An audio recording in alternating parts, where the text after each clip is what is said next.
Hello, everyone. Good afternoon. Well, it is afternoon here. So nice to have you all this day. I mean, if you're watching the replay, just let us know in the comments. I'm extremely happy today because, well, as I told you yesterday, I was giving you all the details about Focus, my business English program and everything that's included. If you still have any questions, let me know. I will check the comments. Today's session will be, really specific, and it is going to be about a bonus, okay, that you're going to get once you join the program. So when you join Focus, my business English program, you will get something additional, which is a gift, because I know that there's a lot of content in the program, but there's a specialist that I invited to join me in the program because her content is amazing. So if you're tired of using boring templates to try to make your emails look and sound professional, then I got the solution. Okay. So, leadership coach for cross cultural teams and companies in the IT space, Jennifer Kumar, will help us all with that. Okay, so thank you so much, Jennifer. It's a pleasure for me to have you. Let me just, hello, welcome. Hi everyone. I'm so excited to be here. Thank you for selecting me to be part of this exciting launch for the Focus program. Absolutely. Thanks to you. I mean, if you have been here for a while, if you have, been around, about my courses and my programs, you have seen Jennifer before because she's part of my job interview preparation course. I remember like a year ago, was it? Or 2 years? I don't remember now. Yeah, time flies. Yeah, right. I interview you for this job interview course, and it was an amazing interview. A lot of interesting information, and it was like I have to continue working with Jennifer. Awesome. Well, I appreciate it, and I enjoy all your updates, and everything is amazing. I'm so happy to be here, part of your community. Absolutely. Thanks to you for being here. Now, look at this. Let me just share the slides again. So, you are a leadership coach for cross-cultural teams and companies in the IT space. Now, first, before we talk about the bonus, tell us about you. Like, what's that? What's being a leadership coach for cross-cultural teams and companies in the IT space? What is it like? Oh, it's so exciting. I get to meet people from all over the world in this job, although predominantly I tend to work with people between the US and India. I grew up in the US, but I've spent 10 years living in India, where I started the leadership coaching business, Authentic Journeys, that you would see as a partnership along with English Priorities. So yeah, I've worked with over 50 companies in India and the US, so that's 50, meeting a lot of amazing people along the way. Many I'm still in touch with.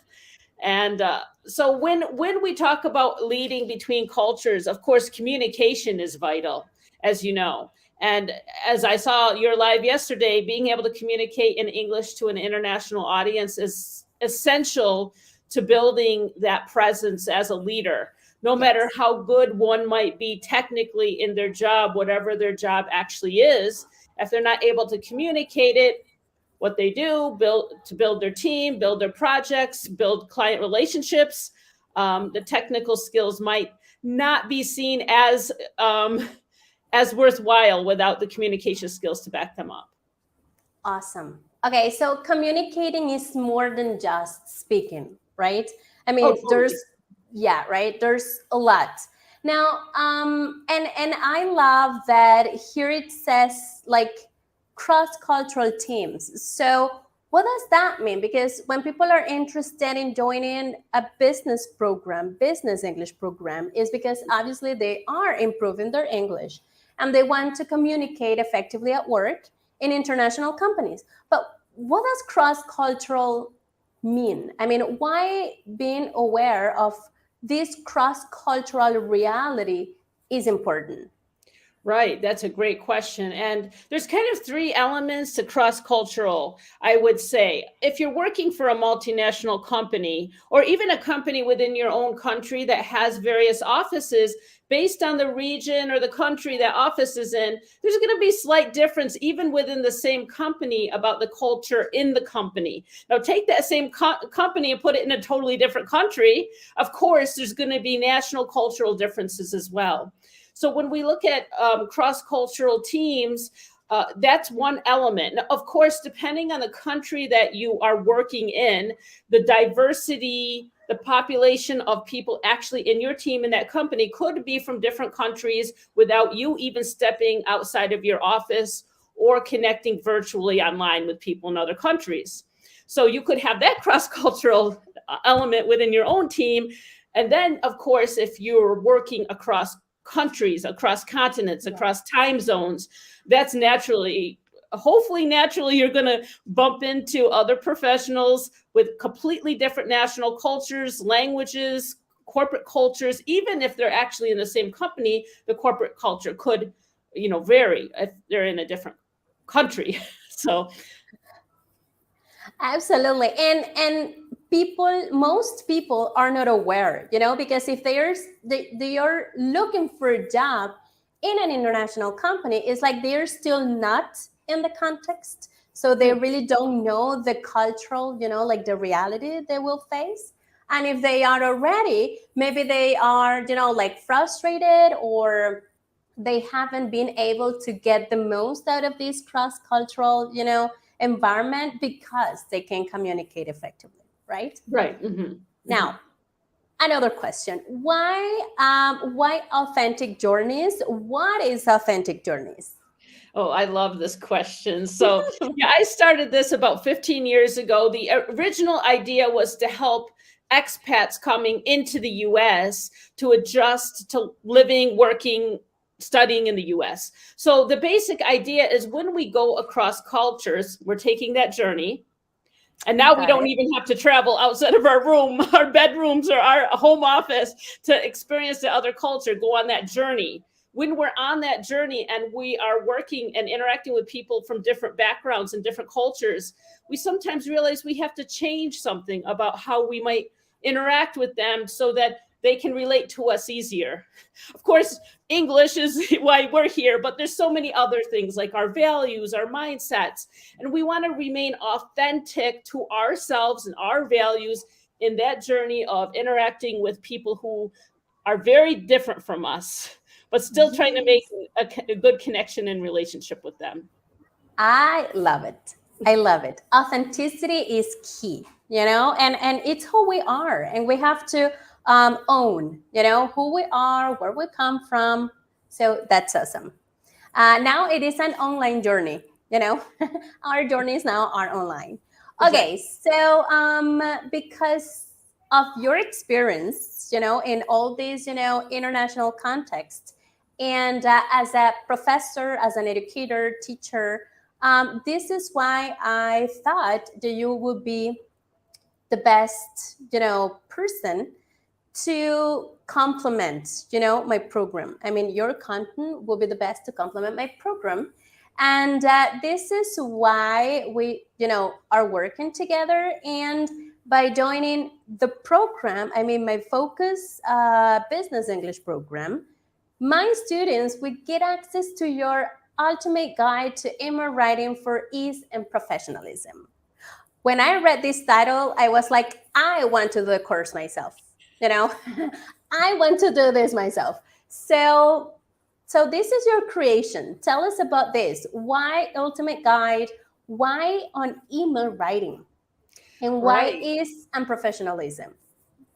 Definitely. So, especially in our online world, more than our face to face world of pre COVID, we need to communicate using a lot of written words, even if in text messages and chat messages, instant messages. But of course, email is still the most popular method for most of us. So, we want to be able to communicate clearly, effectively, Yes. concisely, but also making sure that our language fits a certain type of image we want to portray for ourselves as a professional and for our company. So depending on the size of the company we work for, they might have what's called a style guide, which helps with all of these things, not just, the branding. We might often think that's in the style guide, but it's also what kind of font you should use, what type of words you might need to use based on your actual job role, and things like that. So this kind of complements that type of content, trying to help break it down and give people a way that they can write on their own and be independent in writing. So no more do we have to go to Google and search for templates. We can do it from scratch and feel confident that we're doing a good job.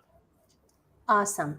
Okay, and this is why, I don't know if you noticed at the beginning, I was like, if you're tired of using templates, I mean, and there are some templates for different purposes in my program, but it's like templates are to guide you. Exactly. It's like you don't have to copy and paste all the time. And the difference between a general, English conversation or template or whatever and business is the tone, right? And the vocabulary that you use. So the idea is to shape, like the message to whatever your intention is, the tone of your conversation is. Okay, awesome.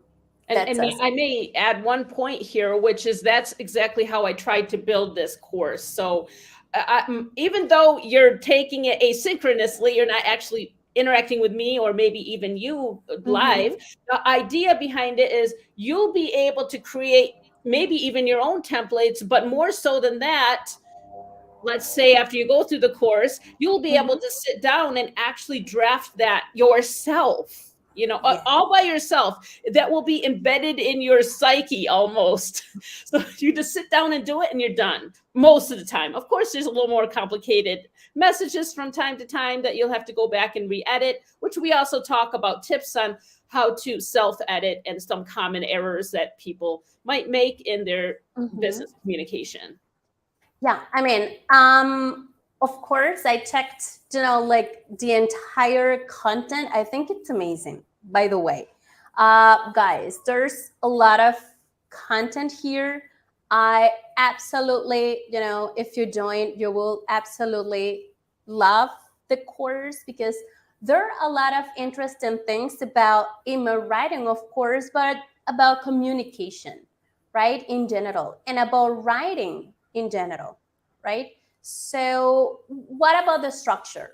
What are the guys going to find here? I know there's a lot of videos, yeah, PDFs. So there's about 3 hours of content. So we don't expect anyone to sit down all at once and do it. Take your time and really go through it and try to apply little by little as you go through. So the first part here, and I'm kind of looking at my notes, that's why I'm looking down, is how do you actually create that email template? What's a good email? What's a bad email? What are some strategy building techniques you can use to build your relationships through email? Because we want people to either do something with us or for us through our communication, spoken or written. So how can we do that and be professional? So as we go into the second part, which is the largest part of the program, we talk about do's and don'ts, everything from words you should use and shouldn't use, with a focus on interacting with US Americans. So there's some cultural things here with the use of English. So as a student through Focus go through the program, if they've interacted with people from different countries using different types of English, maybe starting to note down like, oh, so in my country, when I say this in English, it might be a little bit different for people in the US or the UK or China or wherever, right? And so just try to keep that in mind. We're all using English, but it's still different, right? Yes, absolutely. So lots of do's and don'ts, even formatting strategies, all different kinds of things you can think of. And that goes on for quite some time. So that's why just take your time and go through it. So many different strategies. And this all comes from actually delivering this course live to over 2,000 participants over about 10 years. What? That's amazing. You see, that's why I highlight your experience. Well, thank you. That's why it is important. So it keeps getting updated. So actually Yes. part 1 and part 2, which ends with ways to say no without Mhm. offending people, which sorry, go ahead. No, yeah, I was like, yes. I remember when I saw that title, I was like, okay, this is a must watch. Yes. Right. And typically I think most cultures would avoid trying to say no. Even in an email, they would want to do it while speaking to each other. But there are still strategies when you are in a lack of time because of working across time zones or whatever, Mm-hmm. you have to start the conversation. So there's some tips with that. And also those tips can then be transferred. All these tips actually can be transferred over into spoken English. So taking that format of the email template and kind of shifting it over to presentations, meetings, making them concise and precise and straight to the point, so you're not wasting your time and others. Yeah, and something that I've noticed, well, at least in like us Hispanics, Spanish native speakers, is that culturally speaking, we speak too much. Like Spanish is so rich that we use a lot of expressions and structures, and when people want to translate those ideas into English, especially in Spanish, it's like sometimes they make no sense, right? Because English is pretty basic, pretty specific. Like if this is what you want to say, you just have to use this structure, and that's okay. But in Spanish, it's like you can have 5 different ways to say the same, and especially in emails, I've noticed that my students are like, okay, this is the email that I sent, that I try to send. And they wrote all their ideas. I mean, they translated all their ideas in Spanish and English, and the email was like, 200 words, 300, something like that, and that's too much. But that's also about culture, Yeah, right? And exactly. and that's important to. Those are things that we have to learn, realize, be aware of. Exactly. Actually, I've worked with a couple students. You're in Chile, I believe. So I've worked with a couple students in Chile before, and that was exactly what we worked on. So how to actually, because what actually how this person wrote, maybe it's indicative or it's common to Spanish native speakers when they're writing in English to have very Mhm. long sentences. So we Yes, worked on different strategies to break those down without them sounding too simple, because yes, then that's the other fear people have, right? We don't want to sound too simple. exactly. Awesome. Or too basic. Like I don't want to sound like a beginner student. Exactly, exactly. And one of the things I stress in this course is it's okay to use bullet points, and you should use bullet points. And the good thing about using bullet points when you can is that either all bullet points will be complete sentences, or if they're all short, all of them do not need to be. So a lot of people feel a lot of freedom when they're like, oh, there's actually places where I don't need to have a complete sentence. So that's really Absolutely, nice. Mhm. And absolutely. and the third part is just different types of strategies to use when writing different types of emails, like acknowledgement emails or meeting request emails or thank you emails, or you need to change the time of your meeting emails. So Hmm. a lot of different strategies for specific types of emails. Awesome. I agree. I agree. That's extremely important. And depending on the country and culture, the vocabulary you may use changes, right? Mhm. Look at this. I'm going to share just for some, for a while, the content that we have for the course in your platform. Now, guys, you will access the course from the Focus Business English Program platform. Okay. But it's just for you to get an idea on the structure. Can you see my screen? Not yet. Not yet. Let me know if you can see it now. Oh, yes, of course. Okay, now I am. I was not sharing the window. Okay, here it is. Let's see. Okay. Oh, I think there are some permission issues. But anyways, so the program will be in the business program platform, so people can easily, like switch from one to the other. In the business program, I'm giving some general guidelines on writing emails and writing, correspondence. But in your program, it's like there's, like everything is, go into details. you know? Mm-hmm. And I think that's amazing. Awesome. I'm glad. I'm really hoping that people in your program have time to go through the content, and even if they have any questions for me, you can obviously share them with me and we can clarify them, because there's going to be things that are going to be different, or different types of expectations, Yes, and it will be absolutely. amazing to learn those. Yep, absolutely. And to interact.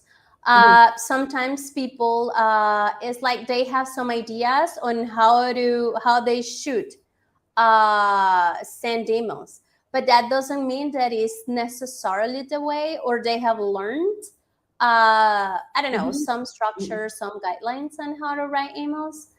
And yeah, I think that's amazing. I'm just looking for a picture here to show you guys, just for you to have a general idea. Uh, but I think it's great.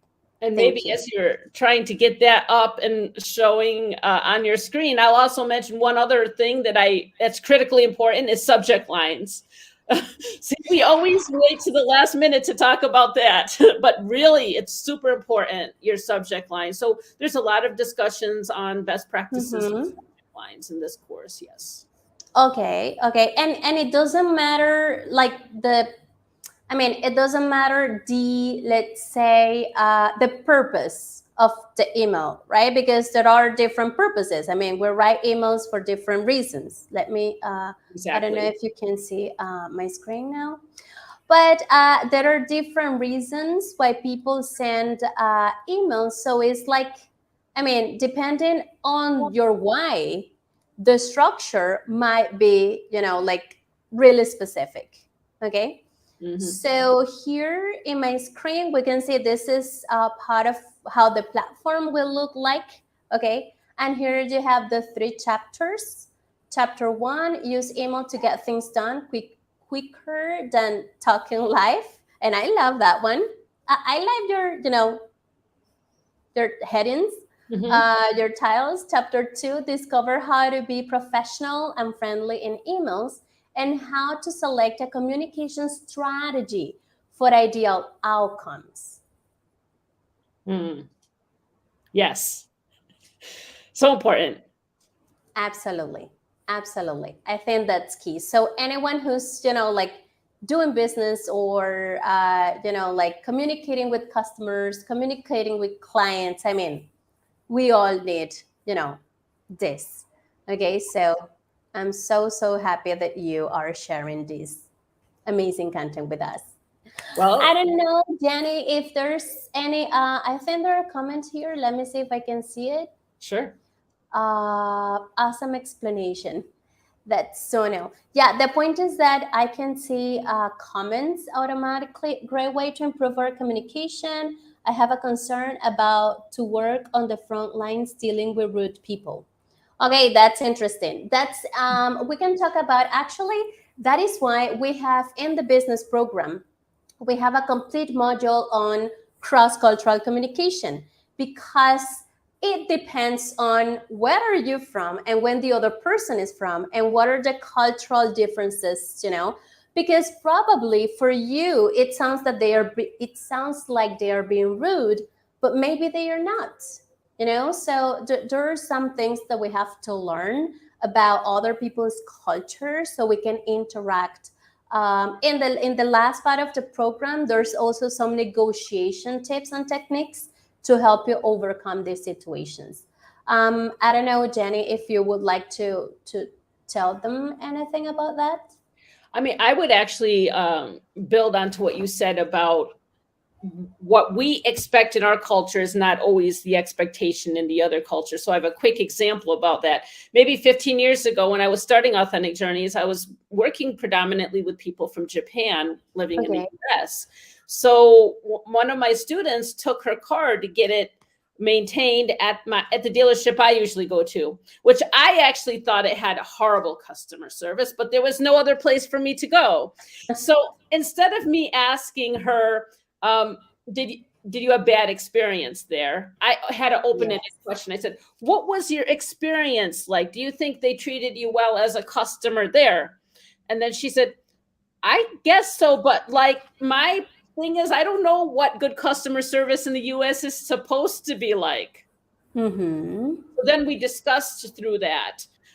So it's really interesting to try to capture that difference whenever we can. Yeah, yeah, absolutely, absolutely, and be open to any kind of conversations. I mean, sometimes it's just a matter of talking to the other person, right? Sometimes there are some misunderstandings, right? So we gotta be as clear as possible with other people, with the other people, with the other side. So it is easier, to deal with these relationships. Now, okay, it's really interesting. The signal is not good. Well, Layla, we're going live on Instagram after this for a while, so you can watch us there again if you want to. Okay, so there are no more questions. Jenny, I don't know if you would like to add anything just to, to conclude, to close this live. Oh, well, firstly, of course, in addition to you thanking me, I thank you for giving me this opportunity to share this with your community. I believe it has helped so many people that have already gone through the program with me. I use the program on myself, actually. Right? So I'm going to use the program myself too. I'm sorry, what was that? I'm going to use the program too. It's like I'm the first in taking, the whole program. Well, glad, and then you can actually give your insights as well. And see, when I think about these programs, it's not just about what we're learning in the program, or even what we do when we apply it, but what are these results that we get, and how are the results of applying our learning from any program actually noticed either by ourselves or other people, and how does that change our interaction with each other, right? So that's really important. Yep. Absolutely. Interaction is key. Interaction is key. Absolutely. Well, this is why this program is in groups. And it's really helpful because people are, sharing their experiences and, ups and downs and things that have worked, things that haven't, worked. So yeah, interaction is extremely important. Well, I don't know. Thank you. Thank you so much for being here, for being part of this program. I will, next time I launch, I think it will be in June, obviously. Your course is going to be, an evergreen bonus for my program because it's exactly what the program needs. And I don't know, guys, if you have any questions or if you're watching the replay, let us know in the comments and I will reach out to you with the answers. Okay? Awesome. Thank you, Jenny. Thank you so much. And hope to see you anytime soon so we can go live again. Okay? Definitely. Awesome. Thank you. Thank you so much.